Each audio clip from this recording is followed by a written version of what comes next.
Like, comment, and subscribe. Subscribe for more content.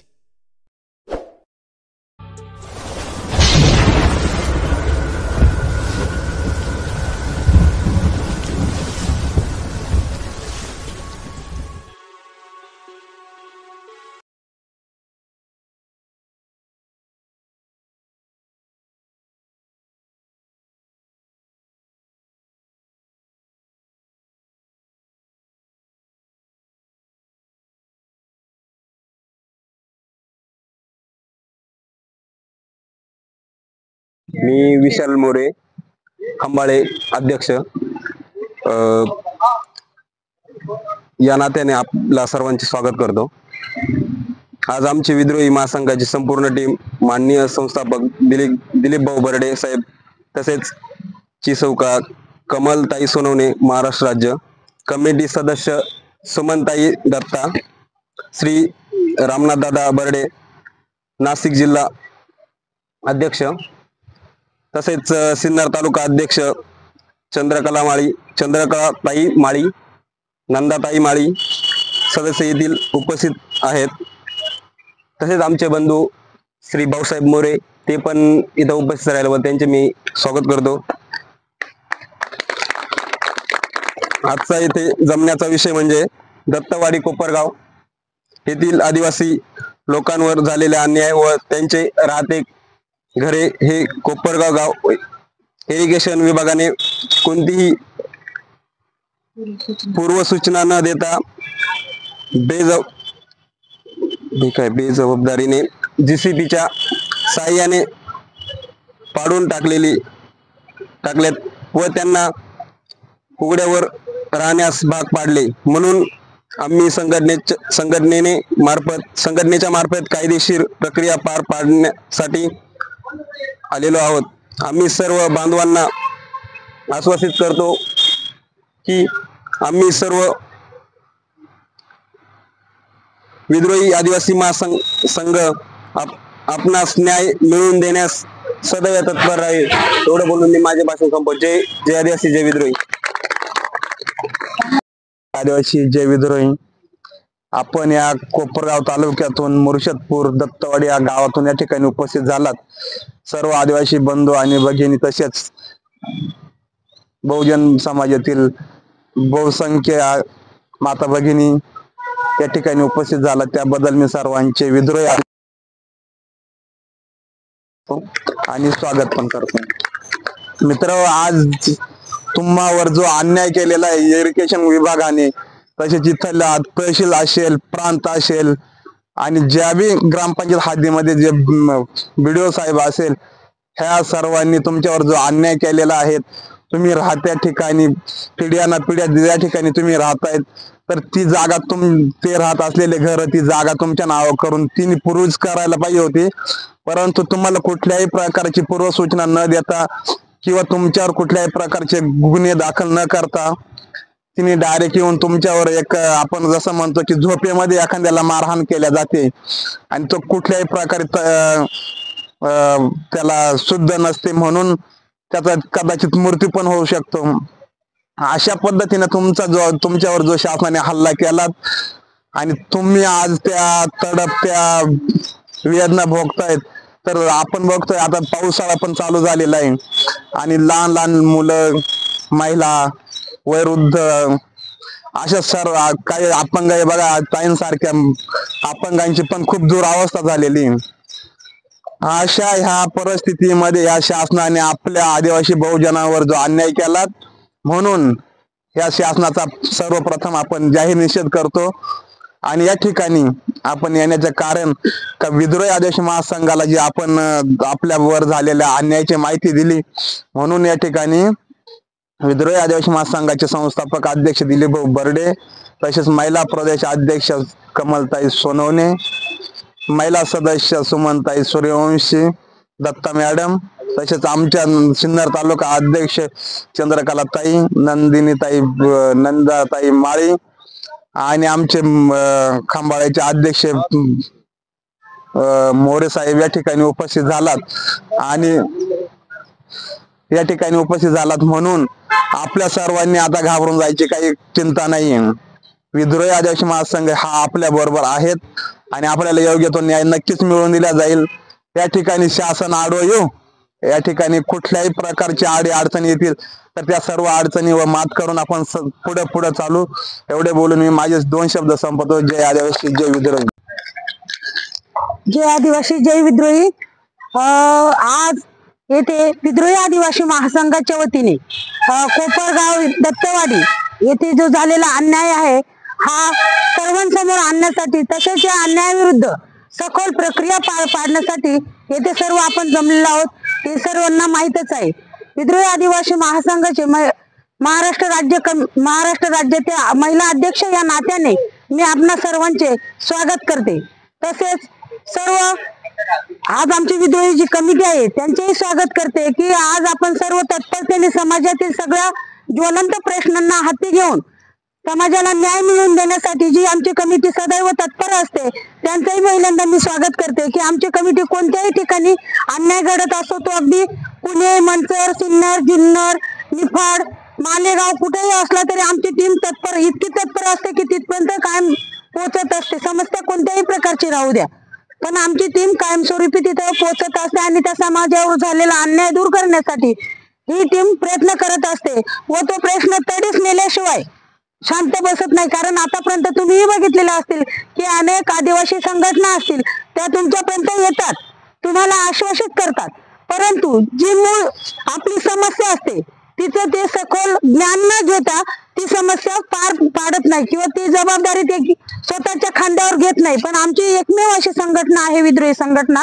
ही संपूर्ण जबाबदारी ती अगदी तत्परतेने पार पाडत असते. जसं आज तुम्हाला एक उदाहरणच द्यायचं झालं तर भेंडाळी, चांदुरी, बोकणी या गावात विद्रोही आदिवासी महासंघाने जे कार्य केलेलं आहे ते तुम्ही युट्यूबवर देखील बघू शकता की तिथेही अनेक वेळा त्या वस्त्या उठवून दिल्या, कोप्या पाडण्यात आल्या, पण आज त्या कोप्या सर्व सरपंचांना BDO साहेबांनी आदेश काढला की तुम्ही या कोप्या नावावर करा त्यांच्या, कारण हे आदिवासी पिढ्या त्याच ठिकाणी राहत आहे. हे काय पाकिस्तान किंवा दुसऱ्या परदेशातून आलेले नाहीत.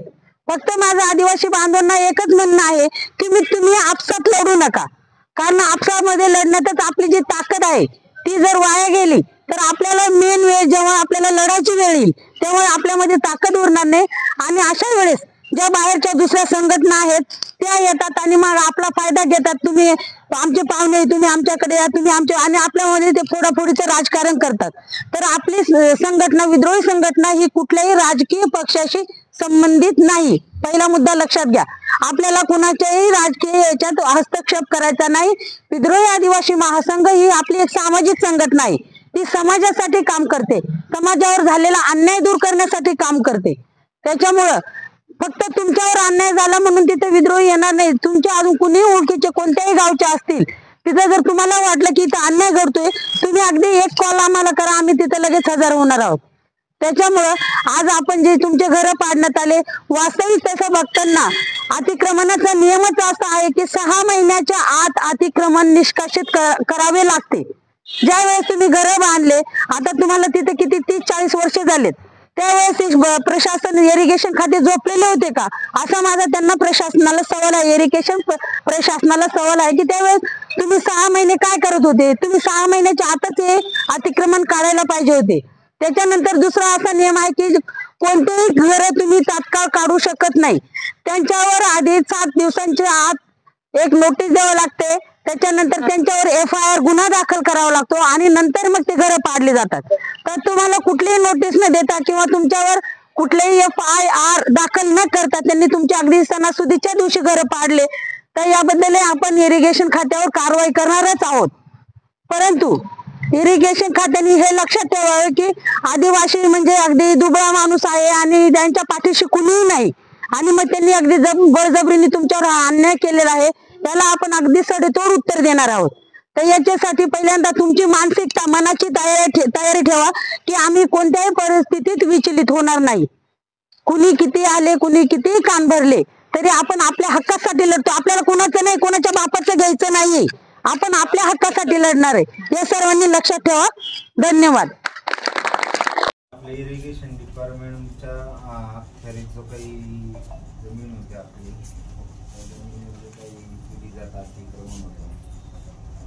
SC ST OBC minority ते सर्वच लोक होते.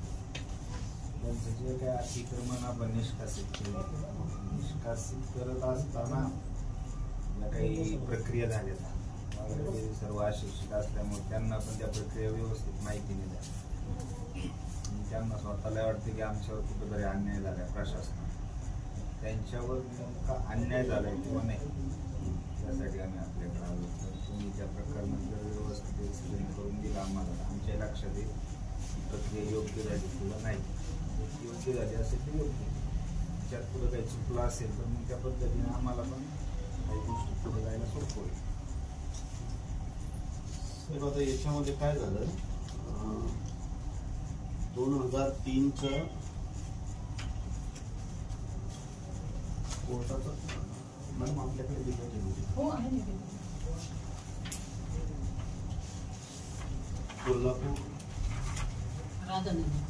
राधानगरीचं भूसंपादन केलेली जमीन ज्या कारणासाठी भूसंपादन केली गेली त्याच्यासाठी त्याचा वापर होत नाही म्हणून त्या याच्यामध्ये कोर्टाने निकाल दिलेला होता की संबंधित जे क्षेत्र आहे ते इरिगेशन डिपार्टमेंटने ताब्यात द्यायचं आणि ते त्या याच्यासाठी आहे ते ऍक्च्युअली त्याच्यात मागणी होती, म्हणजे त्या जमीन पुनर्वसनासाठी ती संपादन केलेली होती, परंतु नंतर ती लागली नाही.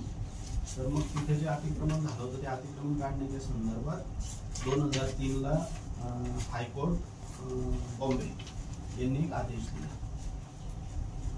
त्या अनुषंगाने त्यावेळेला हायकोर्ट बॉम्बेने जो हे दिला त्याच्या अनुषंगाने पूर्ण महाराष्ट्रात कारवाई व्हायला पाहिजे, कारण तसं आमच्या डिपार्टमेंटने पत्रच काढलं सगळ्याच सेल. मग त्या अनुषंगाने पुढे कारवाई अशी झाली की त्यावेळेला नोटीस दिल्या गेल्या ह्या लोकांना. मग त्यानंतर यांच्यातले दुसरा एक आदेश होता कोपरगाव कोर्टात गेलेले.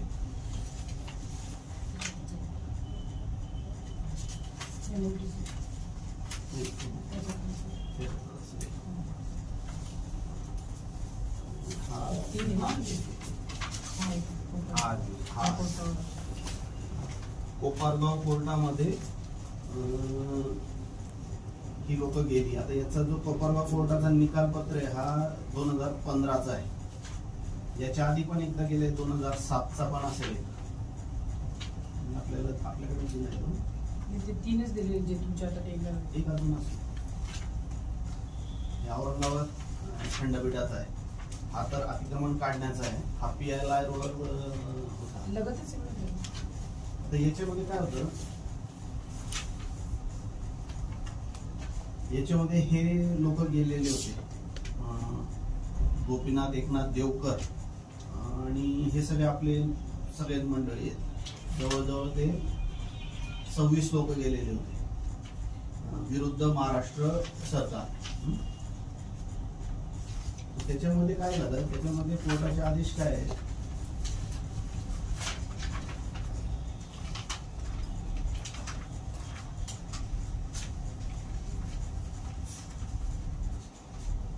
याच्यामध्ये ते कोर्टाने डिसमिस केली ती केस, म्हणजे यांना रिलीफ दिली गेलेली नाही त्याच्यामध्ये किंवा ते अतिक्रमण. मग त्यानंतर आपली मंडळी यांच्याकडे गेली, कलेक्टर साहेब नगर. आता त्यांनी त्यांच्याकडे ज्या GR नुसार मागणी केली की आम्ही नजराना रक्कम भरतो, फी भरतो, आणि ग्रामविकास मंत्रालयाचा एक GR होता, त्या GRच्या आधारावर हे अतिक्रमण रेग्युलराईज करून द्यावं. तर त्याच्यात कलेक्टर साहेबांच्या अध्यक्षतेखाली कमिटी तयार झाली आणि त्या कमिटीने ते अमान्य केलं की असं देता येत नाही. ज्या GRचा जो उल्लेख केलेला होता त्या GR नुसार अशी जमीन देता येत नाही असं क्लिअर त्यांनी म्हटलं. मग ते झाल्यानंतर त्यानंतर पण संबंधित अतिक्रमण काढण्याची फिजिकल तोवर हे झालेली नव्हती, फक्त आमच्या डिपार्टमेंटकडून नोटीस जायच्या आणि ते स्वेच्छेने लोकांनी अतिक्रमण काढलं पाहिजे अशा याच्यातच आम्ही होतो.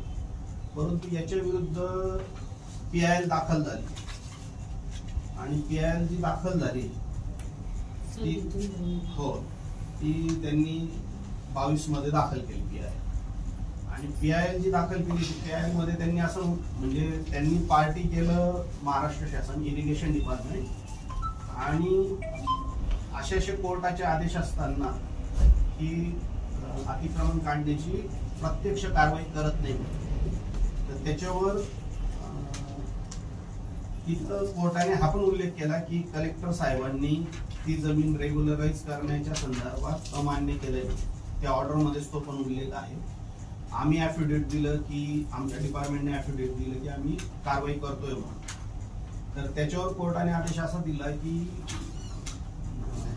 म्हणजे आमचं जे महामंडळ आहे GMIDC Godavari Marathwada irrigation development corporation Chhatrapati Sambhajinagar can fix a date for removal of the encroachment.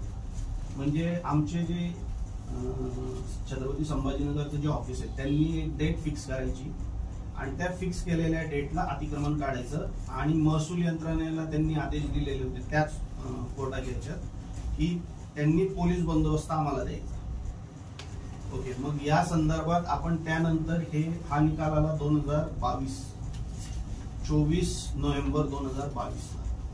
मग त्यानंतर आपल्या डिपार्टमेंटने तिथं प्रत्यक्षात मोजणी करून आमचं क्षेत्र कुठे तिची आपण मोजणी केली. 2दा मोजणी झाली आणि आपण तशा त्या खुणा काढून घेतलेल्या होत्या त्यावेळेला आणि त्या अनुषंगाने मग आपण नोटीस देण्याचा विषय चालू ठेवला.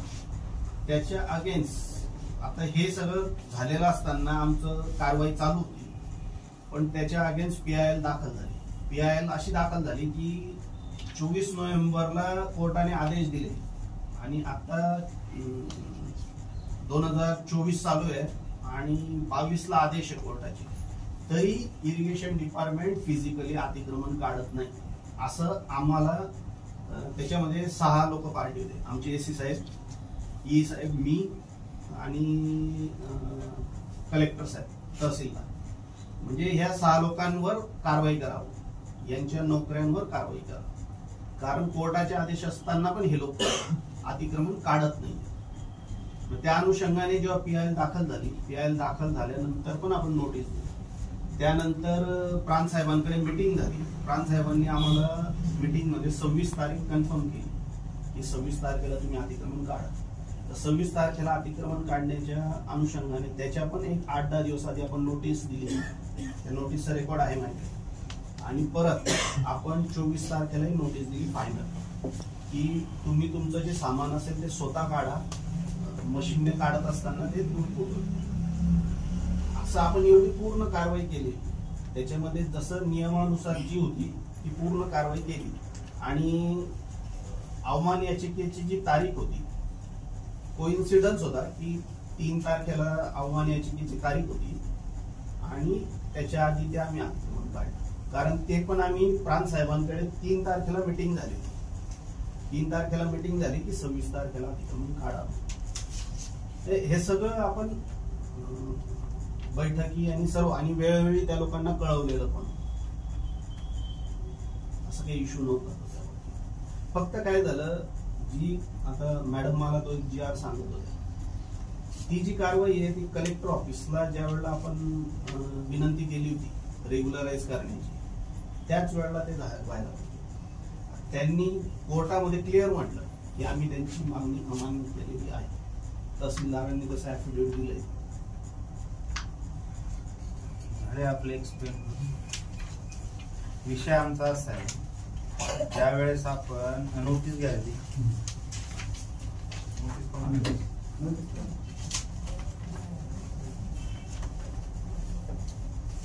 आपल्याच विभागाची नोटीस आहे सरकारी जागेवर अतिक्रमण काढणे, बरोबर. संदर्भ क्रमांक 1 मध्ये जे आहे ते आपण मला वाटतं पहिली नोटीस दिलेली 1998 साली, बरोबर. त्यानंतर मान्य उच्च न्यायालय यांच्याकडे 2003 मधील जो काय आदेश झाला तो आदेशाचा आपण इथे रेफरन्स घेतलेला आहे, बरोबर. संदर्भ क्रमांक 2 मान्य उच्च न्यायालय मुंबई यांच्याकडे याचिका क्रमांक 84/2003 मधील आदेश, बरोबर. 84/2017/2003, बरोबर. बॉम्बे हायकोर्टाचा जजमेंट, बरोबर. याचा जर आपण आपलं प्रशासन किंवा कोणी पण त्याचा रेफरन्स घेत असेल ना,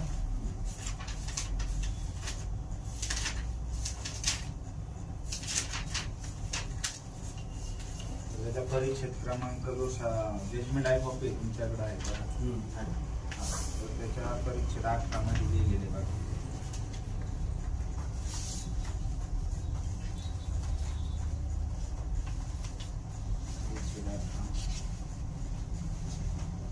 नंबर 19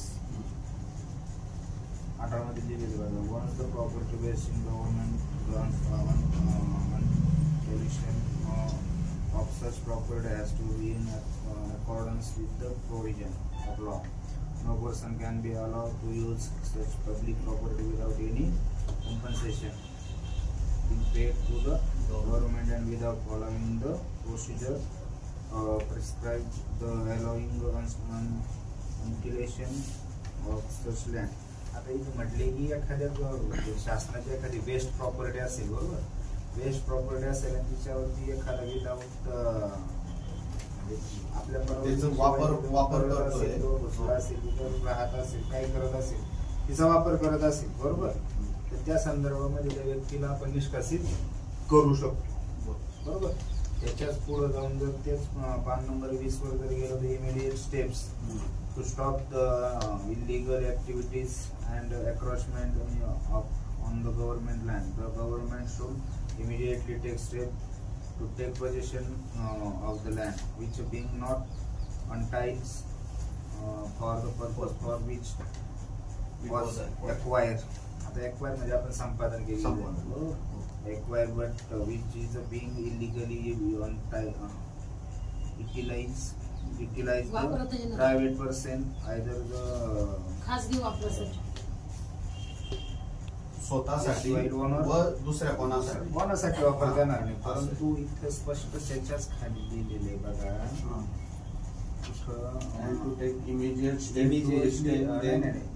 वरती झालं सगळ्या गोष्टी झाल्या. illegally occupying the utilizing the same and publish this information on the government gazette as well as at the office of collector of each district as also the office of Tahsildar of each Tahsil within a period of 3 months from this date and in any case इतर कोणते cases असतील of any before 13th July 2006 the government should also through the secretary revenue file compliance report of this direction the registry of this court in the 3rd week of August 2006 and the registry shall place the same before this court in the 2nd week of September 2006.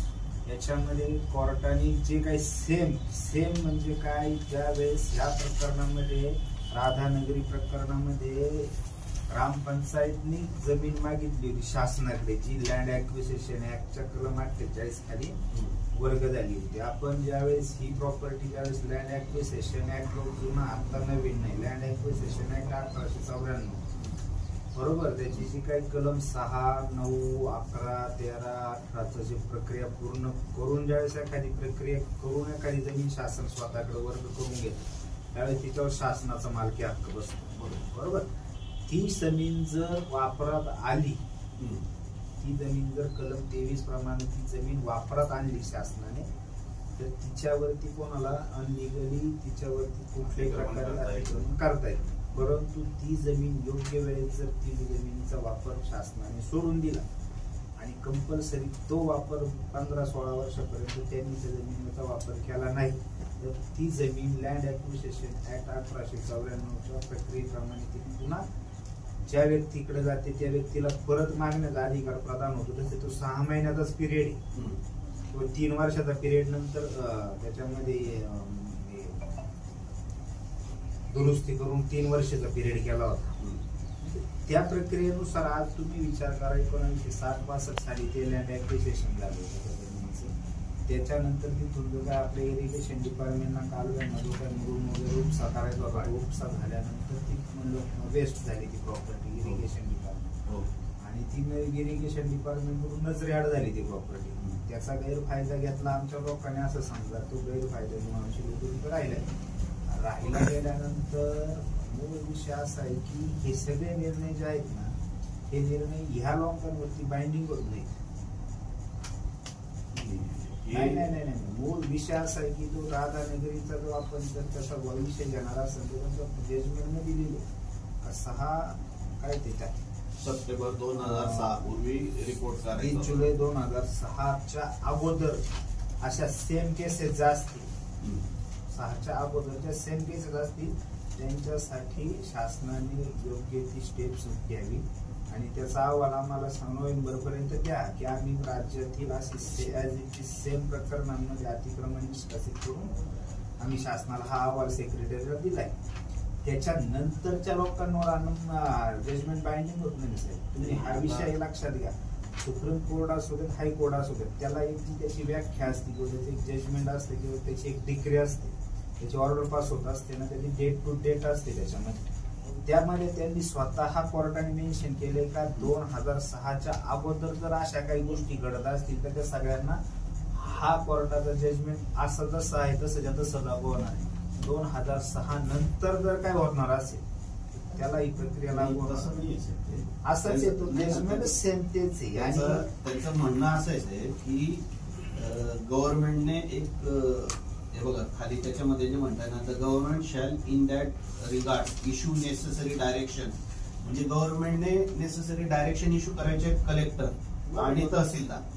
आता ते त्यावेळेला GR काढलाय, आमच्याच डिपार्टमेंटने GR काढलाय आणि त्या अनुषंगाने त्या प्रॉपर्टीज आयडेंटिफाय झाल्या आणि याच्यात ही ऑर्डर ऑलरेडी पास ऑन होती. म्हणजे 2003ला जर ऑर्डर आपल्याकडे जर तुमच्या विभागाचा शासन निर्णय पारित होऊन त्याची कॉपी आपल्या ऑफिसला प्रदान झाली असेल, प्राप्त झाली असेल, ते कलेक्टर ऑफिसला त्याच्यामध्ये म्हणत होतं कलेक्टर ऑफिसला झाली असेल ना, बरोबर.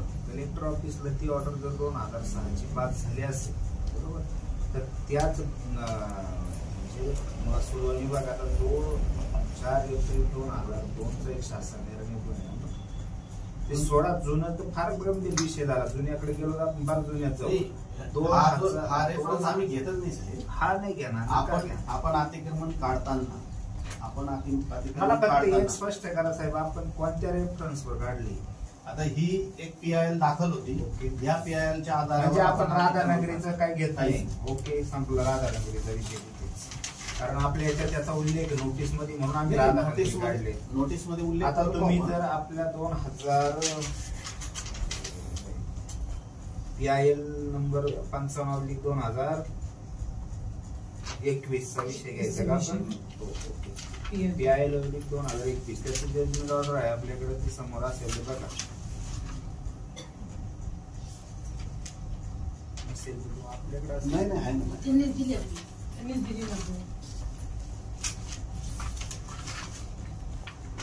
म्हणजे आपल्या लोकांनी लक्षात ठेवा तिथे आतापर्यंत राधानगरी कोल्हापूरचा आणि ग्रामपंचायतचा मध्ये जो रेफरन्स गेला तो आता नाही.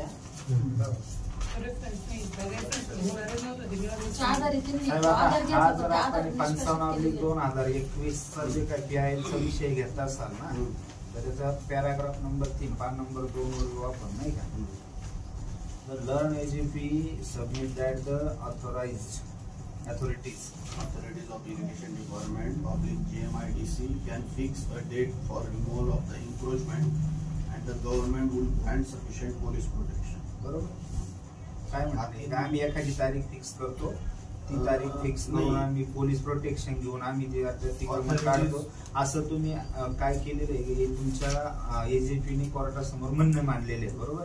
त्याच्या खाली 4 नंबरला 5 नंबरला काय म्हटले पुन्हा, In view of the above, the learned advocate for the PIL petitioner submits that this petition can be disposed of in view of the respondent initiating the step of removal of encroachment. मग आता हे ऐका ना, झालं 5 नंबरला आहे पुन्हा, as such accepting that the respondents would act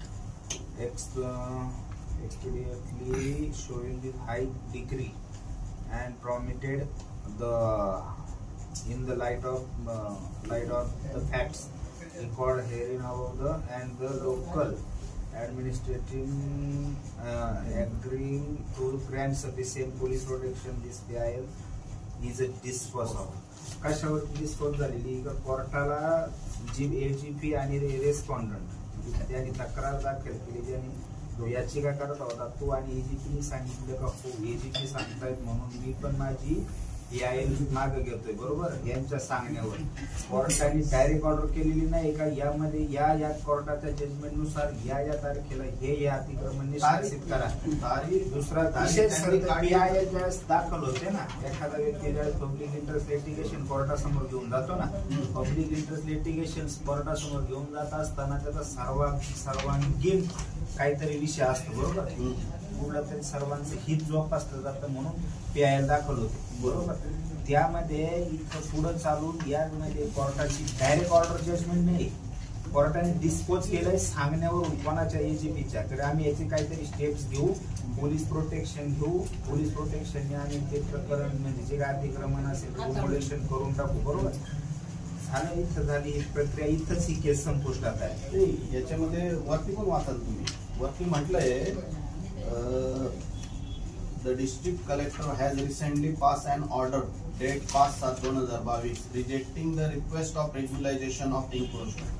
ते सगळं झालं ना, हे तुम्ही वाचताय हे म्हणता ना, तहसीलदारांनी त्यांची भूमिका मांडली, कारण तहसीलदार त्यात पार्टी होती, बरोबर. तहसीलदार पार्टी होते, त्यामुळे तहसीलदारांनी त्यांनी डिस्ट्रिक्ट कलेक्टरचं रेफरन्सने सांगतो ना मी, तहसीलदारांनी म्हणजे सॉरी कलेक्टर साहेब पण यामध्ये पार्टी होते PIL मध्ये, बरोबर.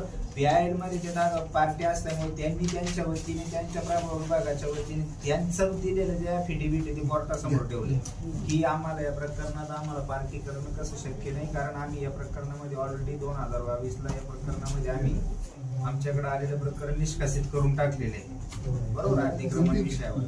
परंतु इथं या ठिकाणी जो काय PIL दाखल करता होता, याचिका करता होता, त्यांनी कोर्टाकडून थेट ऑर्डर मिळवलेली नाही. त्याच्यामुळे काय झालं, इथं या प्रकरणामध्ये या ऑर्डरची नाही, याची डिक्री झाली नाही किंवा याच्यावरती ऑर्डर जजमेंट पारित व्हायला पाहिजे ते झालं नाही. इथं काय झालेलं आहे ते डिस्पो म्हणजे काढून टाकलेले कोर्टाने, काढून टाकले. विषय तुम्ही लक्षात घ्या, पुन्हा मी काय तुम्ही आमचे दुश्मन नाही. पहिली गोष्ट एक लक्षात घ्या,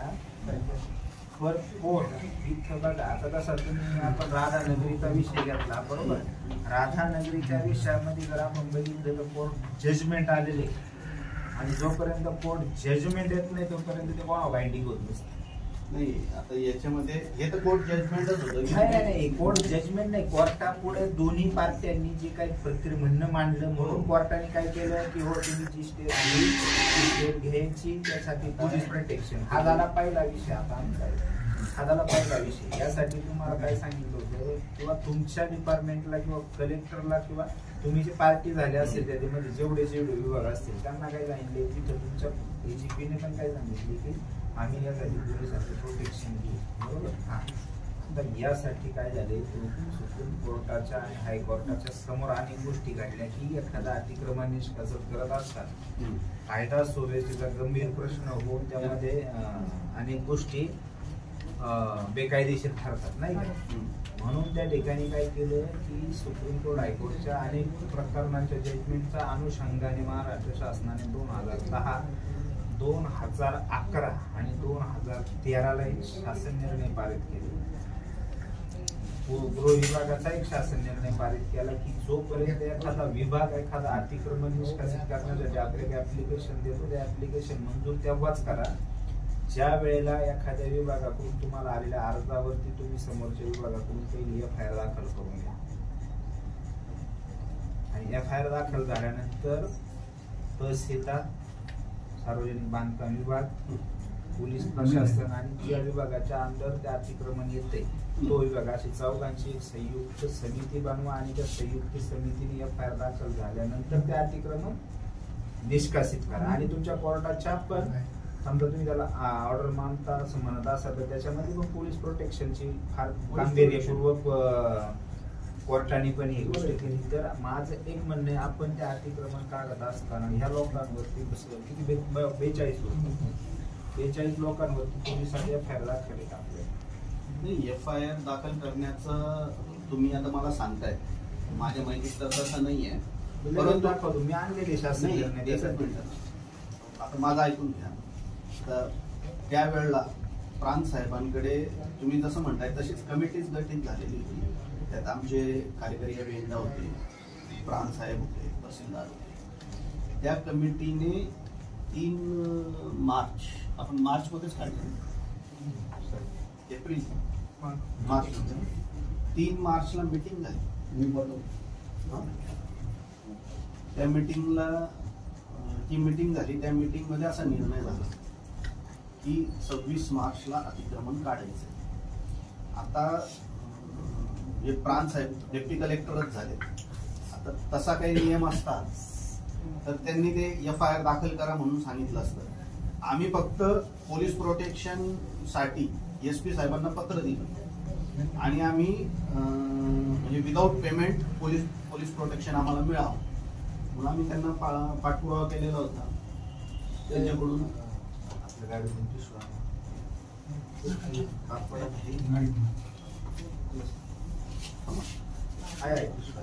तुमचं काही कामाचं असेल आधार कार्ड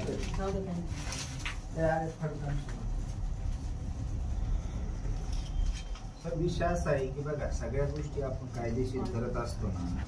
विषय असा आहे की 2010 मी तुम्हाला ते सगळं देणार आहे नंतर. आम्ही जे आता चर्चेसाठी आलो त्याचं एकमेव कारण आहे की याच्या अगोदर हा विषय माझ्याकडे आलेला नव्हता. नाही तर म्हणजे मला वाटतं माणिगायर साहेबांसमोर आपली बैठक झाली होती का? काय झालं मलाही सांगता येणार नाही. नेमकं मी इथं जॉईन झालो 18 मार्चला. अच्छा, 18 मार्चला जॉईन झालो आणि म्हणजे त्यावेळेला माझ्यासोबत नाही कारण सांगतो त्याचं. ज्यावेळेस माणिगायर साहेब या ठिकाणी तहसीलदार होते, ते आता प्रांत होऊन आले शिर्डी, ते तहसीलदार होते त्यावेळेस शिर्डीमधलं एक अतिक्रमण काढायचं होतं लँड ॲक्विजिशन मध्ये, आदिवासी वस्ती काढायची होती. त्यावेळेस सुद्धा त्यांनी मला वाटतं काही ते 500 का 600 पोलीस फौज फाट्यासह आले होते. त्यांना मी पार हजारोचा फौज फाटा एवढ्या पोलिसांचा दिलीप बर्डे हा करणारा म्हणजे त्या कुळात जन्माला आलो नाही, गुलबिल्ल कुळात जन्माला आलोय. अख्ख्या डिपार्टमेंटला नांगाणाच करायला लागला. तर मी पण हे करत तिथंच बसावणार. बरोबर, मला फक्त तेवढी माहिती द्या आणि तुम्ही आम्हाला भरपूर वेळ दिला त्याबद्दल मी आपले मनापासून आभार मानतो. धन्यवाद. चला येऊ. माझं मत येते शासकीय हे नाही. याच्यामध्ये ज्या वेळेला त्यांनी PI दाखल केली त्यावेळेला ह्या लोकांनी कॅवेट का नाही दाखल केलं?